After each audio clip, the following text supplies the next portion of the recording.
আসসালামু আলাইকুম প্রিয় একাদশ শ্রেণী বিএমটি শাখা শিক্ষার্থীবৃন্দরা, তোমরা কেমন আছো? আশা করি আল্লাহর রহমতে সকলে ভালো আছো। আজ তোমাদের জন্য তৃতীয় অধ্যায় বিন্যাস ও সমাবেশ থেকে বিএমটি বোর্ড 2010, 2012, 2019 সালে এই প্রশ্নটি এসেছে। আমরা এই প্রশ্নটি আজ খুব ভালোভাবে ব্যাখ্যা করে সমাধান করব।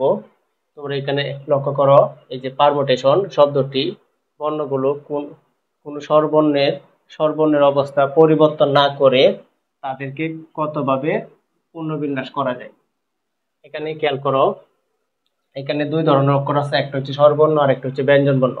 স্বরবর্ণ কোনগুলা? এই যে এখানে ই আছে, এটা স্বরবর্ণ, তারপরে ইউ আছে, এটা স্বরবর্ণ, তারপর এ আছে, এটা স্বরবর্ণ, তারপরে আই আছে, এটা স্বরবর্ণ, ও আছে, এটা স্বরবর্ণ। এখানে স্বরবর্ণ কয়টা আছে? একটা, দুইটা, তিনটা, চারটা, পাঁচটি স্বরবর্ণ আছে।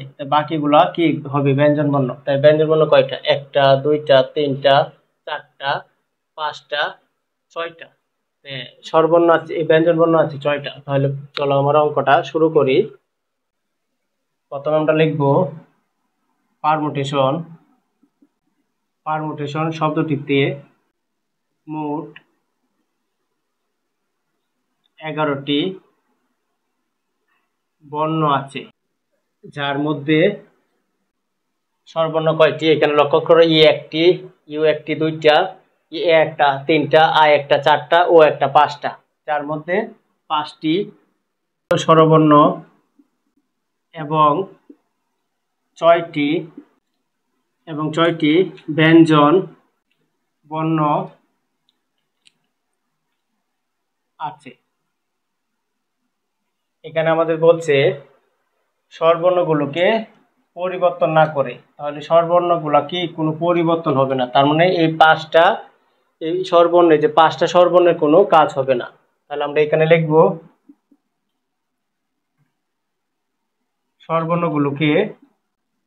স্বরবর্ণগুলোকে পরিবর্তন না করে ব্যঞ্জন বর্ণ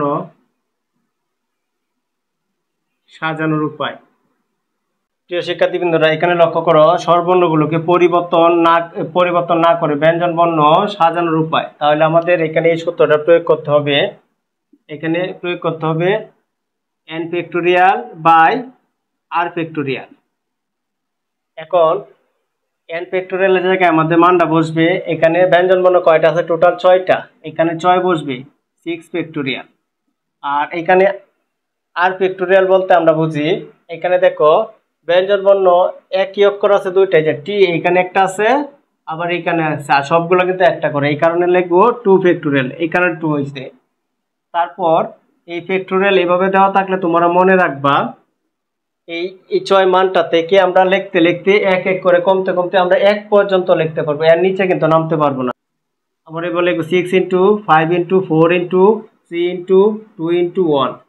1 এর নিচে আমরা লিখতে পারবো না। আর এখানে যেহেতু 2 থেকে শুরু, তাই 2 থেকে 1 পর্যন্ত লিখবো 2 ইন্টু 1।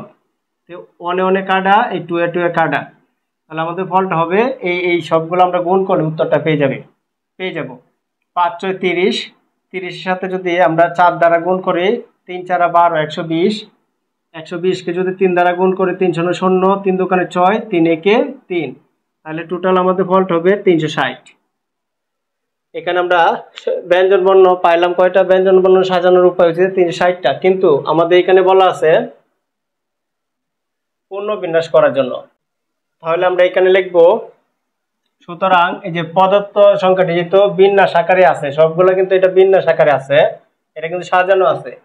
তাহলে প্রদত্ত সংখ্যাটি যেহেতু বিন্যাস রয়েছে, সেহেতু পূর্ণবিন্যাস হবে। যেহেতু প্রদত্ত সংখ্যাগুলো বিন্যাস আকারে আছে, এই সেহেতু পূর্ণবিন্যাসটা হবে যে 360 বিয়োগ 1। কারণ বিন্যাস যেহেতু আছে, এগুলোকে 1 ধরবো, আর যেটা পাইছি এটা থেকে 1 বিয়োগ করতে হবে। তাহলে আমাদের উত্তরটা হবে 359। এটাই আমাদের আনসার। আশা করি তোমরা বুঝতে পারছো। তাহলে পূর্ণবিন্যাস সংখ্যাটা কত হবে? 359। প্রিয় শিক্ষার্থীবৃন্দরা, আমার ক্লাস যদি তোমাদের ভালো লেগে থাকে তাহলে অবশ্যই আমার চ্যানেলটি সাবস্ক্রাইব করবে এবং লাইক শেয়ার কমেন্ট অবশ্যই করে নিবে। আসসালামু আলাইকুম।